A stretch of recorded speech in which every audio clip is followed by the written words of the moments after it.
నావంటూ పుట్టినట్టు నా కొరకు ఆ చూకి అందలేదు ఇంతవరకు.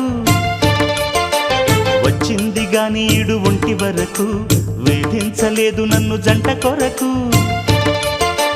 చూశాక ఒక్కసారి ఇంత వెలుగు నా వంక రాను అంది కంటి కునుకు.